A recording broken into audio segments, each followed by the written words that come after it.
saja. Kami di sini mewawancarai salah satu pekerja di kawasan Kota Tua Jakarta. Boleh. Baik adik-adik semuanya, selamat datang di Museum Sejarah Jakarta ya, yang sebagian orang di luar sana ini menyebutnya Museum Patabula. Ya. Baik, perkenalkan nama saya Pak Suparta ya, saya sebagai pemandu di Museum Sejarah Jakarta. Ada yang ingin ditanyakan?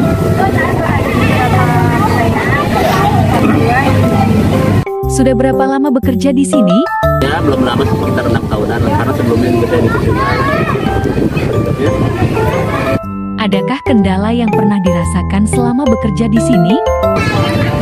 Secara umum tidak berarti ya, dalam artian kendalanya itu bisa diatasi. Misalkan gini, contoh ada pengunjung yang sudah janjian mau datang jam 11, kita tungguin, ternyata datangnya jam 12 lewat, tapi tahun makan siang dan sebagainya. Seperti itu sih paling suka-suka. Tapi selebihnya banyak sukanya, banyak suka-sukanya lah.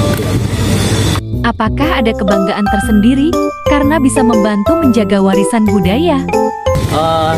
Jujur saya merasa senang ya. Kenapa? Selain saya bisa bertemu dengan orang-orang dari, ya namanya ini tempat umum ya, artinya orang dari manapun bisa datang. Termasuk tadi banyak orang mancanegara. Betul, entah itu dari luar negeri, dari dalam negeri, dari dengan latar belakang pendidikan, budaya, bahasa dan lain sebagainya. Itu merupakan kebahagiaan tersendiri ya. Bagaimana kita bisa berbaur dengan mereka, bisa menjelaskan politik kepada mereka ya. Itu adalah ya. Tapi kalau misalkan berbicara sama orang luar itu betul, kebetulan saya di sini juga turis guide ya, ada beberapa buku dokumentasi saya lagi bawa turis asing. Artinya memang pemandu di sini disiapkan, ada yang turis lokal, ada yang asing, ada juga yang asing itu bisa merangkap di lokal. Betul, dibagi-bagi. Contoh kegiatan yang seperti apa yang sudah Bapak lakukan selama menjalani profesi ini? Kalau kita normalnya, jujur aja saya itu sebenarnya di tim pemandu, tapi juga kita bantu di GCF juga. Terus di sini juga seperti kita lihat tadi ada beberapa anak TikTok PKL ya, magang dari mahasiswa juga ada di sini. Ada adik-adik dari UIN juga ada. Artinya kalau pas kebetulan kita sedang tidak bawa tamu, sedang tidak bawa pengunjung, kita mungkin bisa bantu di loket, bisa kasih arahan kepada adik-adik PKL atau adik-adik magang, masih BIMTEK, masih pelatihan dan sebagainya. Artinya selama kita masih itu kegiatannya ada saja sih ya, cuman memang bervariasi. Intinya memang kita lebih fokus ke pengunjung yang memerlukan pemanduan. Tapi kalau pada saat itu kan nggak setiap saat kan, nah di sela-sela itu hal seperti itu yang kami lakukan. kalau di Kota Tua sendiri ada pameran gitu. Kalau pertanyaannya Kota Tua, gini loh, saya luruskan sedikit. Karena kalau cerita Kota Tua itu cerita kawasan, itu di bawah naungan UP Kota Tua, UPK Kota Tua. Unit pengelola kawasan Kota Tua, dan itu adanya di kantor UPK. Tapi kalau cerita di sini, ini kita hanya cerita Museum Sejarah Jakarta. Kenapa? Karena tiap museum itu berbeda unit pengelolanya. Contoh, karena ada museum wayang berarti beda lagi UPK-nya. Nah, kalau pertanyaannya UPK Kota Tua itu adalah kayak semacam pengurus RW-nya atau pengurus RT-nya, kita adalah warganya, kayak semacam itu ya. Jadi kalau di sini katakanlah khusus untuk Museum Sejarah Jakarta saja. Apakah ada alasan mengapa Bapak memilih profesi ini?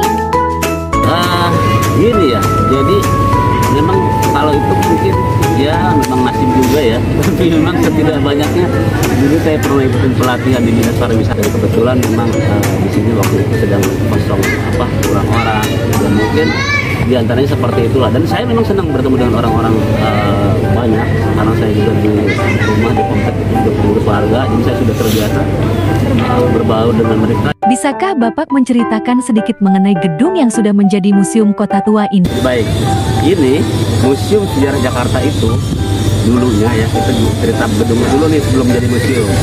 Peletakan batu pertama di tanggal 25 Januari 1707 pada masa pemerintahan Gubernur Jenderal Juan Pancoran. Kemudian dilanjutkan oleh Gubernur Jenderal Abraham Panritek. Selesai pembangunan gedung ini, ada di belakang kita nih, itu tanggal 10 Juli 17. Sekarang tahun 2022, kurang lebih sekitar 312 tahun. Jadi ini gedung tua yang ada di wilayah Kota Tua, dan mungkin paling tua. Ya. 1940 sampai fungsi pada saat didirikan itu sebagai status itu artinya sebagai balai kota orang Belanda di Batavia. Fungsi pada saat didirikan dan kantor Dewan Pengadilan. Makanya di atas itu ada ruang kantor pengadilan. Nah, tapi 1940 sampai 45 gedung ini pada saat pemerintahan Jepang ya dijadikan sebagai kantor logistik atau pertukaran oleh tentara dari Nippon Jepang. Artinya bukan cuma orang Belanda yang pakai gedung ini, orang Jepang pun betul. Orang Jepang pun pakai gedung ini dulu ya, cuma nggak lama, sekitar 3 tahunan ya, 42 sampai 45. Nah baru nanti di tanggal 30 Maret 1974 pada masa pemerintahan Gubernur Ali Sadikin pada saat itu gedungnya setelah diperbaiki dan direnovasi diresmikan menjadi Museum Sejarah Jakarta sampai setara. Jadi yang tua gedungnya, tapi kalau museumnya belum lama ya, baru 19. Ini udah pernah ada ya, renovasi ya Pak? Oh, belum. Maksudnya gini, renovasi secara keseluruhan dalam artian merubah struktur bangunan dan sebagainya tidak. Hanya perbaikan-perbaikan kecil, mungkin engsel, warna cat, kebocoran. Artinya tidak perbaikan secara struktur bangunan keseluruhan, tidak. Perbaikan kecil saja. Adakah pesan yang ingin Bapak sampaikan untuk generasi muda dalam menjaga warisan budaya? Jadi pesan yang ingin saya sampaikan terutama kepada adik-adik pelajar atau mahasiswa ya, ini berkunjung ke museum itu harganya murah. Berapa tadi masih tuh? 18.000 artinya 3.000 orang. 3.000 satu orang untuk mahasiswa, dan untuk siswa pelajar itu hanya 2.000. Artinya dengan uang 2 atau 3.000 rupiah adik-adik bisa mendapatkan di sini itu kan bisa jadi tempat rekreasi, bisa tempat edukasi, bisa juga buat penelitian, tugas-tugas sekolah dan lain sebagainya. Hanya dengan uang 2-3.000 rupiah. Maksudnya gini, bukan cuman adik-adik itu tidak boleh pergi ke mall atau ke tempat-tempat katakan untuk belajar seperti itu, tapi sempatkanlah sekali waktu datang ke tempat-tempat seperti ini. Kenapa? Dengan harga yang murah, adik-adik bisa berrekreasi sambil dapat ilmu, dapat edukasi. Ya, jadi saya harap seperti itu ya. Kalau bisa sisihkanlah 1 banding berapa, jangan sampai tidak sama sekali. Karena ini ada nilai pelajarannya. Ya.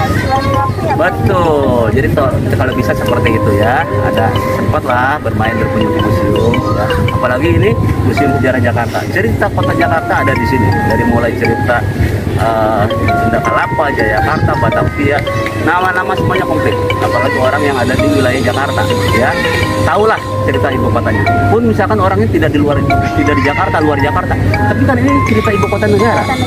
Ya, jadi tidak ada ruginya tahu tentang sejarah kota Jakarta. Jelas ya? Baik. Ya. Baik, terima kasih atas kunjungannya. Assalamualaikum warahmatullahi wabarakatuh. Makasih ya. Makasih banyak. Ya.